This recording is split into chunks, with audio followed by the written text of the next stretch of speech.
Welcome to our channel. இந்த வீடியோவில் TNSTC driver cum conductor எக்ஸாமுக்கு வரக்கூடிய தொழில்முறை திறனறி தகுதி தேர்வு வினாக்கள் பற்றி பார்க்கலாம். இந்த சேனலுக்கு புதுசுனா சப்ஸ்கிரைப் பண்ணி வச்சுக்கோங்க, பெல் ஐக்கானும் கிளிக் பண்ணி வச்சுக்கோங்க. அப்போ தான் நாங்கள் போடுற வீடியோ இமீடியட்டாக உங்களுக்கு ரீச் ஆகும். இது போன்ற மேலும் பல தகவல்களை பெறுவதற்கு நீங்கள் இந்த சேனலோட பிளேலிஸ்ட்டில் டிஎன்எஸ்டிசி எம்ஹெச்சி டிரைவர் எக்ஸாம் அப்படின்னு ஒரு ஃபோல்டர் இருக்கும். அதுக்குள்ளே போனீங்கன்னா நிறைய வீடியோஸ் இருக்குது, பாருங்கள். தமிழ் கொஸ்டின்ஸ், மேக்ஸ், ஜிகே, அது மட்டும் இல்லாமல் இது போல் தொழில்முறை திறனறி தகுதி தேர்வு வினாக்கள் எல்லாமே கொடுத்துருக்கேன், பாருங்கள், யூஸ்ஃபுல்லாக இருக்கும். ஓகே, இப்போ நம்ம வீடியோக்குள்ள போயிடலாம். காற்றையும் பெட்ரோலையும் தேவையான விகிதத்தில் கலக்க டேஷ் பயன்படுகிறது.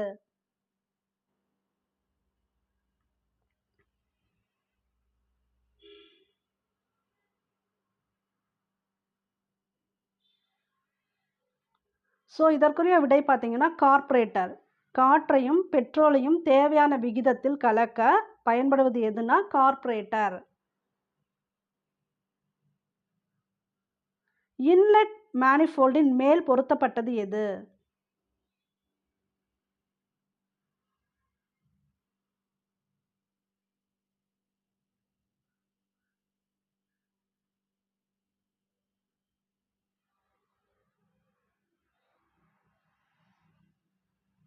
கார்பரேட்டர். இன்லெட் மேனிஃபோல்டின் மேல் பொருத்தப்பட்டது கார்பரேட்டர். இந்த ஒரு 3-4 கொஸ்டின் முடியட்டும். இதுக்கப்புறம் இதில் கம்ப்ளீட் மெக்கானிசம் என்னங்கிறத நான் கிளியராக உங்களுக்கு எக்ஸ்பிளைன் பண்ணிடுறேன். இப்போ இது தெரிஞ்சுக்கங்க. இன்லெட் மேனிஃபோல்டின் மேல் பொருத்தப்பட்டது கார்பரேட்டர். ஸோ இதுதான் அந்த கார்பரேட்டர். கார்பரேட்டர் எப்படி இருக்கும் அப்படின்னு பார்த்துக்கோங்க. இது பெட்ரோல் என்ஜினில் இருக்கக்கூடியது. இந்த கார்பரேட்டரோட ஸ்ட்ரக்சர் இது.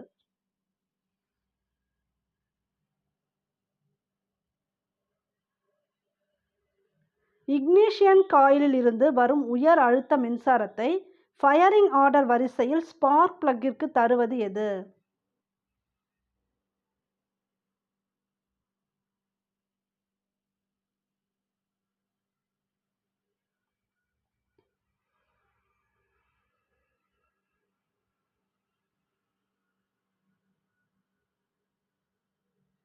டிஸ்ட்ரிபியூட்டர்.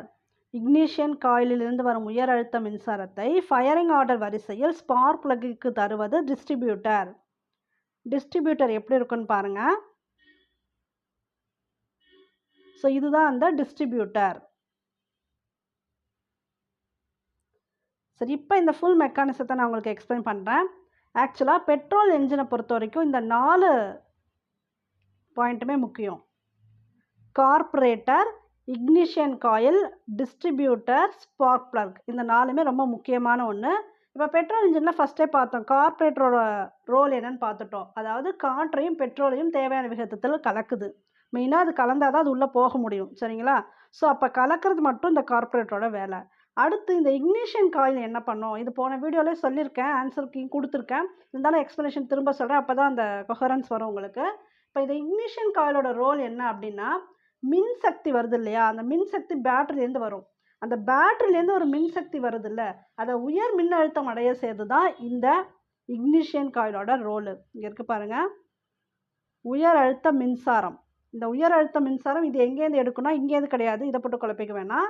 இக்னிஷியன் காயில் பேட்டரியிலேருந்து வரக்கூடிய அந்த மின்சக்தியை உயர் அழுத்தம் அடைய செய்கிறது. அது உயர் அழுத்தம் அடைய செஞ்ச உடனே அது எங்கே டிரான்ஸ்ஃபர் பண்ணிவிடும்னா டிஸ்ட்ரிபியூட்டருக்கு டிரான்ஸ்ஃபர் பண்ணிவிடும். ஸோ கார்பரேட்டர் பெட்ரோலையும் காற்றையும் கலக்கும், அதுதான் அதோட ரோலு. அதுக்கப்புறம் இக்னிஷியன் காயில் என்ன பண்ணுன்னா, அங்கேருந்து வர மின்சக்தியை பேட்டரியிலேருந்து எடுத்துக்கிட்டு உயர் மின்னழுத்தம் அடைய செஞ்சு எங்கே அனுப்பிவிடும் அப்படின்னா டிஸ்ட்ரிபியூட்டருக்கு அனுப்பிவிடும். அதுதான் இக்னிஷியன் காயிலோட ரோலு. சரி, அடுத்து டிஸ்ட்ரிபியூட்டர் என்ன பண்ணும், அதுதான் இங்கே கொடுத்துருக்கோம்.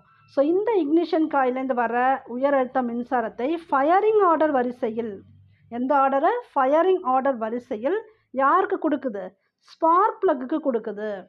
இப்போ தேர்டு இந்த டிஸ்ட்ரிபியூட்டர் ரோல் பார்த்தாச்சு. நெக்ஸ்ட்டு ஸ்பார்க் பிளக் என்ன பண்ணும், இது ஆல்ரெடி ஒரு வீடியோவிலே பார்த்துருக்கோம், திரும்பவும் நான் எக்ஸ்ப்ளனேஷன் கொடுக்குறேன். ஸ்பார்க் பிளக் என்ன பண்ணுன்னா, அந்த பெட்ரோலும் காற்றும் அந்த கலவை வருது இல்லை, அது எரியணும். அது எரிஞ்சுதான் அது எனர்ஜியாக மாறும். ஸோ அது எரியறதுக்கு தேவையான பொறி, அந்த மின் பொறி இருக்கு இல்லையா, அதை கொடுக்கறது spark plug. Spark plug role petrol காற்று கலந்த கலவை எரிவதற்கு தேவையான மின் பொறிகளை தருகிறது. ஸ்பார்க்னாலே மின் பொறி, போன வீடியோவில் சொல்லியிருக்கேன். அந்த மின் பொறிகளை தருவது ஸ்பார்க் பிளக். ஸோ இந்த 4மே முக்கியமான பார்ட்டு பெட்ரோல் இன்ஜினில். இந்த 4மே தெரிஞ்சுக்கங்க, உங்களுக்கு எது வேணால் மாறி மாறி கேட்கலாம். இதில் ஏதாவது ஒன்று கண்டிப்பாக கேட்கறதுக்கு வாய்ப்பு அதிகம்.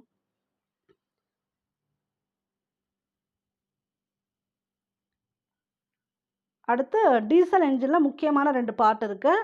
3 பார்ட்டுன்னு கூட சொல்லலாம். அது பார்க்கலாம். டீசலை ஃபயரிங் ஆர்டர் வரிசைப்படி இன்ஜெக்டர்களுக்கு பிரித்து தருவது எது?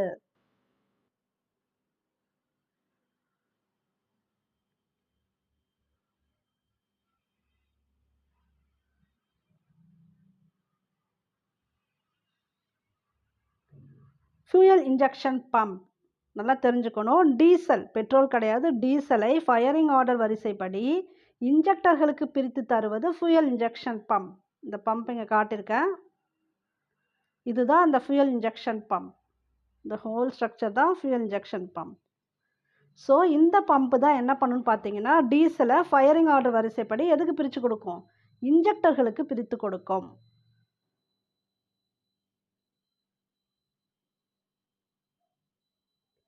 டீசலை உயர் அழுத்தத்தில் சிலிண்டருக்குள் ஸ்ப்ரே செய்வது எது?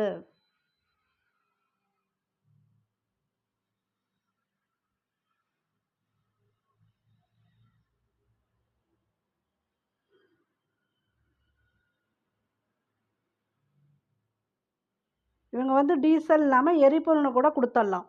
ஜென்ரலாக எரிபொருளை உயர் அழுத்தத்தில் சிலிண்டருக்குள் ஸ்ப்ரே செய்வது எதுன்னு கூட கொடுத்துடலாம். மெயினாக இது டீசலுக்கு வரும். இருந்தாலும் இப்படி கொடுத்தாலும் தெரிஞ்சுக்கோங்க. அதுக்கு தான் நான் ப்ராக்கெட்டில் கொடுத்துருக்கேன். இது இன்ஜெக்டர்கள் இல்லைன்னா நாசில்கள்.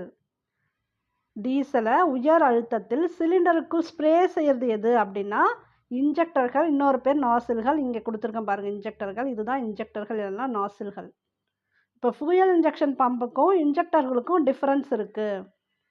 அதை நீங்கள் தெளிவாக தெரிஞ்சுக்கணும். ஃபியூயல் இன்ஜெக்ஷன் பம்ப் என்ன பண்ணுன்னா ஃபயரிங் ஆர்டர் வரிசைப்படி இன்ஜெக்டருக்கு தான் கொடுக்கும். சரிங்களா? இந்த இன்ஜெக்டர்கள் தான் என்ன பண்ணுன்னா இந்த உயர் அழுத்தத்தில் சிலிண்டருக்குள்ளே இதை ஸ்ப்ரே பண்ணும். இந்த டீசலை உயர் அழுத்தத்தில் சிலிண்டருக்குள் ஸ்ப்ரே செய்கிறது இந்த இன்ஜெக்டர்கள் இல்லைன்னா நாசில்கள். இந்த ஸ்ட்ரக்சரும் பார்த்துக்காங்க, இதுவும் பார்த்துக்காங்க. ரெண்டும் ஒன்று தான். இன்ஜெக்டர், இதுவும் இன்ஜெக்டர் தான், இதுவும் இன்ஜெக்டர் தான். தெரியணுங்கிறதுக்காக கொடுத்துருக்கேன். இதை ஞாபகம் வச்சுக்காங்க. ஸோ இந்த 5 கொஸ்டினில் எது வேணாலும் மாறி மாறி வரலாம். தெளிவாக தெரிஞ்சுக்காங்க. பொதுவாக வெளி மாநிலங்களிலிருந்து வரும் சாலைகள் நகரத்திற்குள் டேஷ் சாலையாக மாறிவிடும்.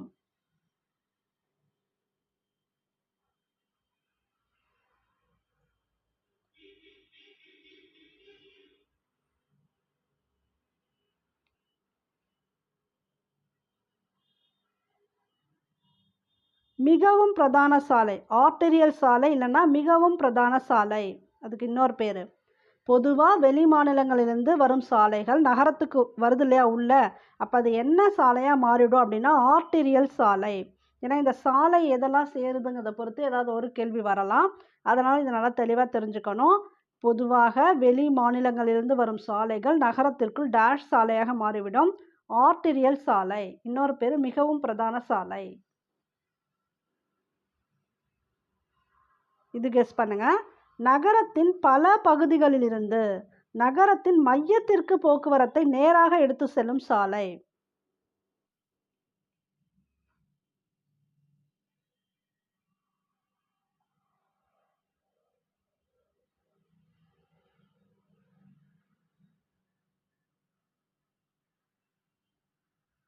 நேர் சாலை.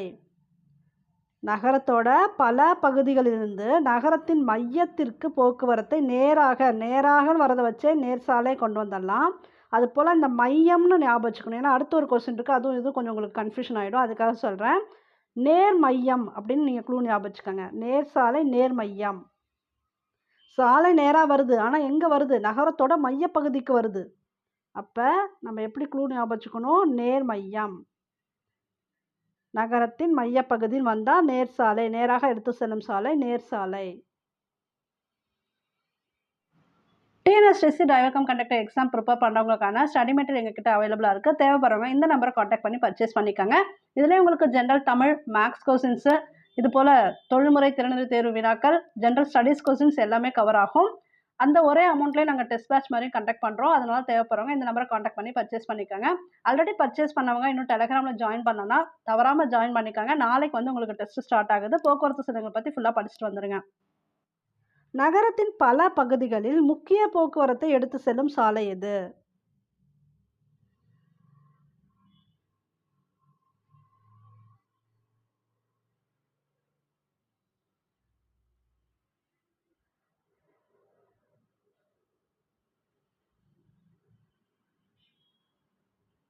பிரதான சாலை. முக்கிய போக்குவரத்தை பல பகுதிகள்லேருந்து என்ன பண்ணுது? முக்கிய போக்குவரத்தை எடுத்து செல்லும் சாலை பிரதான சாலை. நேர் சாலையும் இதையும் குழப்பிக்கக்கூடாது. அது வந்து உங்களுக்கு மையத்துக்கு வருது. நேர் சாலை எங்கே வருது? நேராக வருது. மையத்திற்கு, நகரத்தோட மையத்திற்கு வருது. இங்கே என்ன ஆகுது? நகரத்தோட பல பகுதிகளில் முக்கிய போக்குவரத்தை எடுத்து இப்போ முக்கியங்கிற வேர்டை நம்ம வந்து ஞாபகம் வச்சுக்கலாம். முக்கியன்னு வந்தால் பிரதான சாலை. முக்கிய போக்குவரத்தை எடுத்து செல்லும் சாலை பிரதான சாலை. மையம்னு வந்தால் நேர் சாலை.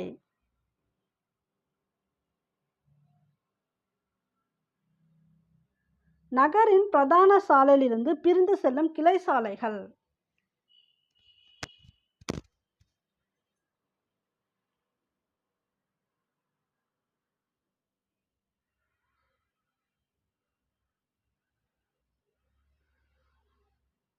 வீதிகள்.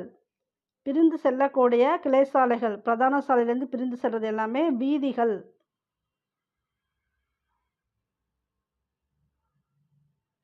நகர்ப்புறத்தில் ஒரு முனையில் வழியும் மற்றொரு முனையில் வழி இல்லாமலும் இருக்கக்கூடியவை.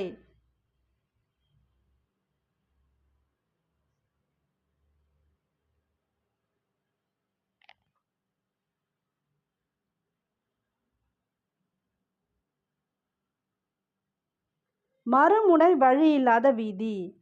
இது போல் ஒரு முனையில் வழி இருக்கு, இன்னொரு முனையில் வழி இல்லை அப்படின்னா மறுமுனை வழி இல்லாத வீதி அப்படின்னு அர்த்தம். துரித போக்குவரத்து சாலை இருக்கும் இடம்.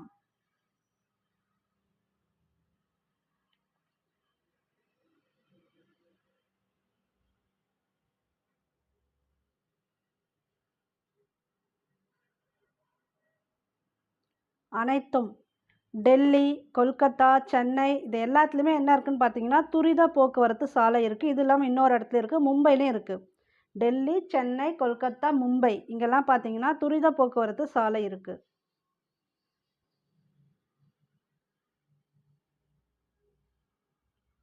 மாநிலங்களின் தலைநகரங்களை இணைப்பது எது? இந்த கொஸ்டின் 2023 நடந்த டிஎன்எஸ்டிசி டிரைவர் கம் கண்டக்டர் எக்ஸாமில் கேட்டிருக்காங்க. மாநிலங்களின் தலைநகரங்களை இணைப்பது எது?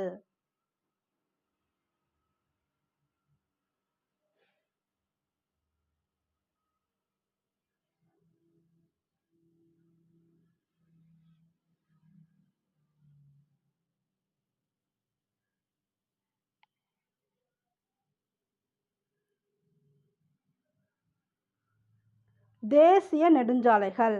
மாநிலங்களின் தலைநகரங்களை இணைப்பது தேசிய நெடுஞ்சாலைகள்.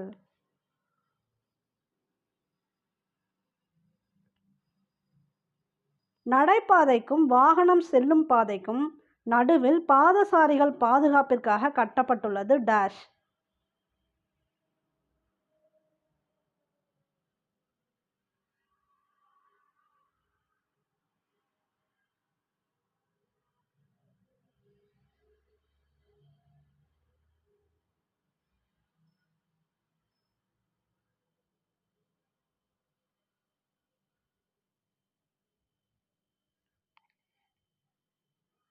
காப்பு சுவர். இதுக்கு பேர் என்னன்னு பார்த்தீங்கன்னா காப்பு சுவர். இதுக்கு பெஸ்ட் எக்ஸாம்பிளாக நம்ம எதை ஞாபகம் வச்சுக்கோன்னு பார்த்தீங்கன்னா இந்த ஆற்று பாலம்லாம் மேலே கட்டியிருப்பாங்க இல்லையா, அந்த பாலத்தில் பார்த்தீங்கன்னா நிறைய இடங்கள் அந்த தடுப்பு சுவர் இருக்கும். நடைபாதைக்கு நம்ம வேடிக்கை பார்க்குறதா நின்று பார்த்துட்டு இருப்போம் இல்லையா, அந்த பகுதிக்கும் அப்புறம் மெயின் போக்குவரத்து போயிட்டுருக்கும், வண்டி பஸ் எல்லாம் போயிட்டுருக்கும், அதுக்கும் இடையில பார்த்தீங்கன்னா ஒரு தடுப்பு சுவர் இருக்கும். அதை வந்து நம்ம காப்பு சுவர் அப்படின்னு ஞாபகம் வச்சுக்கலாம். அப்போ ஈஸியாக நமக்கு ஞாபகம் வரும் எக்ஸாமில். அதுக்கு பேர் காப்பு சுவர். இனிமேல் எங்கே மேம்பாலத்துக்கு நடுவில் அந்த வேடிக்கை பார்க்கும்போது நடுவில் ஏதாவது சுவர் இருக்கா பாருங்க, இந்த சின்ன சின்னதாக வச்சுருப்பாங்க, கட்டியிருப்பாங்க, அது வந்து காப்பு சுவர்.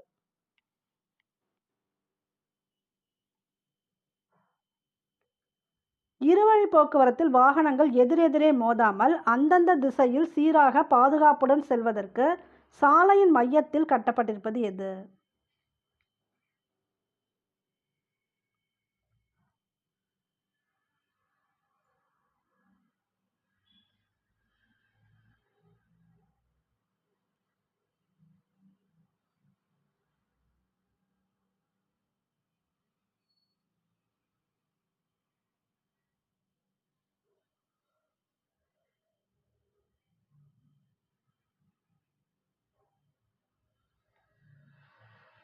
மீடியன் இல்லைன்னா தடுப்பு சுவர். மீடியன் எல்லாருக்குமே தெரியும், நடுவில் போட்டிருப்பாங்க, அது தெரியும். அடுத்து தடுப்பு சுவர். அது ஏன்னா இருவழி போக்குவரத்தில் வாகனங்கள் எதிரெதிரே மோதாமல் இருக்கணும். நடுவில் பார்த்தீங்கன்னா அதில் செடிலாம் நட்டு வச்சுருவாங்க. அதனால் அந்த ப்ராப்ளம் வராது. அப்புறம் கண் கூசாது. அதுக்காக மெயினாக வந்து நைட்டில் லைட் வந்து இன்னொரு வாகனத்துக்கு ரிஃப்ளெக்ட் ஆகும் இல்லையா? அதனாலே வந்து செடி வந்து ரொம்ப பெருசாக வளர்த்து வச்சுருவாங்க. அப்போ தான் அவங்களுக்கு வாகன ஓட்டிகளுக்கு ஈஸியாக இருக்கும். அது மெயின் ரீசன் அது. அப்புறம் அந்தந்த திசையில் சீராக பாதுகாப்புடன் செல்வதற்கு, அவங்கவங்க திசையில பாதுகாப்பா செல்லணுங்கிறதுக்காக நடுவுல கட்டப்பட்டிருக்கிறது, மையத்தில் கட்டப்பட்டிருப்பது மீடியன் இல்லன்னா தடுப்பு சுவர். காப்பு சுவருக்கும், தடுப்பு சுவருக்கும் டிஃபரன்ஸ் உங்களுக்கு தெரியணும். அது பார்த்துக்கங்க.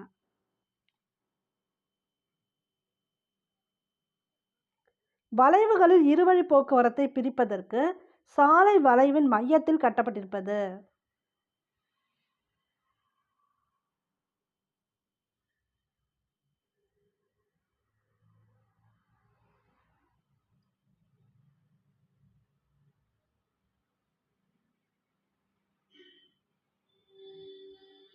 அதுக்கு பேர் சேனலைசர்.